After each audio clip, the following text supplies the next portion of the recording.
हमें ये बात सबको जाननी जरूरी है कि सच्चा प्रभु का सेवक कौन है। पवित्र आत्मा की पहचान क्या है, आज हमें ये जानना जरूरी है। अगर हम विश्वास में चल रहे हैं, प्रभु में चल रहे हैं, अगर हम कोशिश कर रहे हैं कि प्रभु के वचनों को अपने जीवन में सही तरीके से लागू करें, तो आज हमें ये जानने की जरूरत है कि सच्चा प्रभु का सेवक कौन है और पवित्र आत्मा की पहचान क्या है। इस वीडियो में बने रहिए और आप परमेश्वर के वचन को अच्छे से जान पाएंगे। और प्रियो, इसे जानना जरूरी है। अगर अभी आप इसे नहीं देखते, नहीं सुनोगे, परमेश्वर की वचन को नहीं सुनोगे, तो प्रियो बहुत बड़ी सच्चाई से आप रह जाओगे। तो आप जरूर इस वीडियो को पूरा देखें, लास्ट तक आपको पता चल जाएगा कि कौन सच्चा प्रभु का दास है और कौन नहीं, किसमें पवित्र आत्मा है और किसमें नहीं, कौन से परमेश्वर के कार्य हैं और कौन से नहीं। हालेलुया। तो आइए हम वचनों की तरफ चलते हैं। सच्चा प्रभु का सेवक कौन है? तो आज हम अगर मुख्य वचन हम देखें, मत्ती का, रोमियो का देखें, हम रोमियो को 8 अध्याय के 9 वचन अगर हम पढ़ते हैं तो परमेश्वर का वचन हमें सिखाता है, परंतु जबकि परमेश्वर का आत्मा तुम में बसता है तो तुम शारीरिक दिशा में नहीं परंतु आत्मिक दिशा में हो। यदि किसी में मसीह का आत्मा नहीं तो वह उसका जन नहीं। हालेलुया। प्रभु के वचन में हमें बता रहा है कि अगर किसी में मसीह का आत्मा नहीं तो वो प्रभु का जन नहीं है। हालेलुया। प्रियो, इसके बाद एक और हम वीडियो बनाएंगे 2-4 दिनों में, वो भी परमेश्वर का मैसेज है पवित्र आत्मा के बारे में, आप उसे भी जरूर सुनिएगा। ये पार्ट 1 है, वो पार्ट 2 होगा। प्रॉपर तरीके से आप पवित्र आत्मा के बारे में जान पाएंगे। जो लोग कहते हैं, कई लोग सुनने में आता है कि जो लोग अन्य भाषा नहीं बोलते उनके अंदर पवित्र आत्मा नहीं होता। तो प्रियो, इसका जवाब आपको आने वाली वीडियो में जरूर मिलेगा। तो हम वचन में कंटिन्यू करते हैं। यहाँ पे लिखा है, परंतु जबकि परमेश्वर का आत्मा तुम में बसता है तो तुम शारीरिक दिशा में नहीं परंतु आत्मिक दिशा में हो। यदि किसी में मसीह का आत्मा नहीं तो वह उसका जन नहीं है। परमेश्वर का वचन बता रहा, अगर किसी में मसीह का आत्मा नहीं है तो वह उसका जन नहीं है। हालेलुया।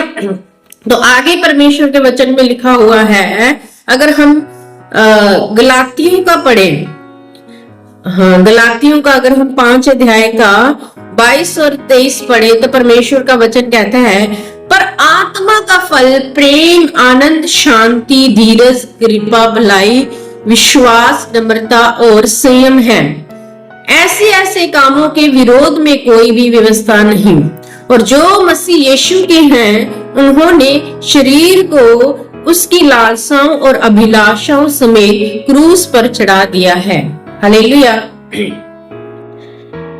कि जो आपने क्या पढ़ा यहाँ कि फल, आत्मा के फल, अगर कोई व्यक्ति में आप ये फल देख रहे हो तो वो परमेश्वर का सेवक है, वो परमेश्वर का जन है जिसमें ये फल नजर आ रहे हैं। अगर परमेश्वर के वचन के अनुसार ये फल नजर नहीं आ रहे हैं, आपको उस व्यक्ति के अंदर प्रेम, आनंद, शांति, धीरज, कृपा, भलाई, विश्वास, नम्रता नहीं नजर आ रही है, तो आप जान सकते हो। क्योंकि प्रभु का वचन कहता है हमें, मत्ती के 7 अध्याय के 16 वचन हमें बताता है कि, मैं आप सबके लिए पढ़ूंगी 16 वचन कि परमेश्वर का वचन हमें क्या बताता है। यहाँ पे लिखा हुआ है, उनके फलों से तुम उन्हें पहचान लोगे। क्या लोग झाड़ियों से अंगूर या उटकारों से अंजीर तोड़ते हैं? परमेश्वर का वचन बता रहा है कि आप उनके फलों से उन्हें पहचान लोगे। प्रियो, आज हमें ये जानने की, ये पहचानने की बहुत ज्यादा जरूरत है। आज हमें जानना है कि क्या जहां से हम शिक्षा प्राप्त कर रहे हैं, क्या सच में वो परमेश्वर के वचन के अनुसार सीख रहे हो आप? जब वो व्यक्ति जो परमेश्वर का दास है आपको खराई से परमेश्वर के वचन के अनुसार सिखा रहे हैं, तो बाइबल कहती है चौकसी से चलो। और ये चिन्ह दिए हुए हैं बाइबल ने हमें कि आप इन चिन्हों से उन्हें पहचान सकते हो। जिनमें ये चिन्ह होंगे वही परमेश्वर का असली दास होगा। हालेलुया। वही परमेश्वर की आत्मा से भरा हुआ होगा। आप देखिए, जिनमें ये चिन्ह नहीं है वो परमेश्वर का वचन नहीं, वो अपनी बड़ाई के लिए बातें करते हैं। तो प्रियो, जिनमें नम्रता है, घमंड नहीं है, प्रेम है, तो आप जान सकते हैं कि परमेश्वर का आत्मा उनमें काम कर रहा है और आप जो शिक्षा ग्रहण कर रहे हैं वो सही है। अगर जहां से आप शिक्षा ग्रहण कर रहे हैं, परमेश्वर के वचन को सुन रहे हैं, अगर उनके अंदर ये बातें नहीं पाई जाती, गलातियों के 5 अध्याय के 22 और 23 के वचन में जो लिखा है, अगर वो बातें नहीं पाई जाती तो आप समझ सकते हो कि खरा सेवक है या नहीं। तो प्रियो, ये जानना हमारे जीवन में बहुत जरूरी है कि हम परमेश्वर के वचन को सही तरीके से सीख रहे हैं या नहीं, सही तरीके से अपने जीवन में लागू कर रहे हैं या नहीं। तो आज हमें आपको ये जानना बहुत ज्यादा जरूरी है। आज बहुत से लोग अपने आप को प्रभु का सेवक कहते हैं। क्या सच में उनमें पवित्र आत्मा वास करता है? ये हम सोचते हैं, क्या सच में उनमें पवित्र आत्मा वास करता है?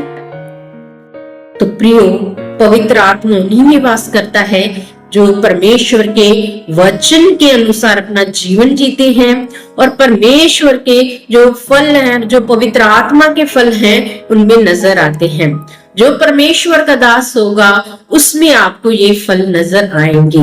अगर उनमें ये फल नहीं है तो आप उन्हें पहचान सकते हो। हालेलुया। तो आगे जो वीडियो आने वाली है, आप अच्छे से जान पाओगे पवित्र आत्मा के बारे में कि किनके अंदर पवित्र आत्मा है और किन लोगों के अंदर पवित्र आत्मा नहीं है। हालेलुया। आने वाली वीडियो हम 1-2 दिन में डालेंगे। प्रभु आपको ब्लेस करे। सबको जय मसीह की।